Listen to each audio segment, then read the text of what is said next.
जी हाँ दोस्तों, आप सबका बेस्ट न्यूज़ भोजपुरी में स्वागत करते हैं। फिर से अवधेश प्रेम यादव मार्केट में तहलका मचाने के लिए झिझिया स्पेशल सॉन्ग कल सुबह 7 बजे रिलीज किया जाएगा।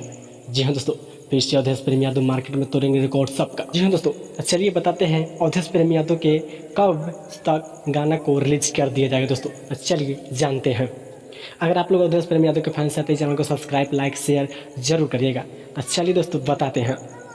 तो इस सॉन्ग का टाइटल है झिझिया मोतिहारी के हवे। जी हाँ दोस्तों, तो फिर से मचाएंगे अवधेश प्रेमी तहलका और तोड़ेंगे सबका रिकॉर्ड। फिर से धमाका लेके आ रहे हैं अवधेश प्रेमी यादव झिझिया के स्पेशल सॉन्ग। जी हाँ, आप सबकी बहुत ही जल्द आने वाला सॉन्ग है दोस्तों। तो चलिए बताते हैं अवधेश प्रेमी यादव का राइटर कौन है। जी हाँ दोस्तों, तो इस सॉन्ग का गीतकार है राइटर थारू जी, म्यूजिक डायरेक्टर विकेश भोजपुरिया और संगीत लक्ष्मी रिकॉर्डिंग स्टूडियो दिल्ली। जी हाँ, अवधेश प्रेमी यादव फिर से सबका रिकॉर्ड तोड़ने के लिए आ रहे हैं बवाल गीत लेके झिझिया के स्पेशल सॉन्ग। इस सॉन्ग का टाइटल है झिझिया मोतिहारी के हवे। इस सॉन्ग का बहुत ही ब्लास्ट होने वाला सॉन्ग है। जी हाँ, अवधेश प्रेमी यादव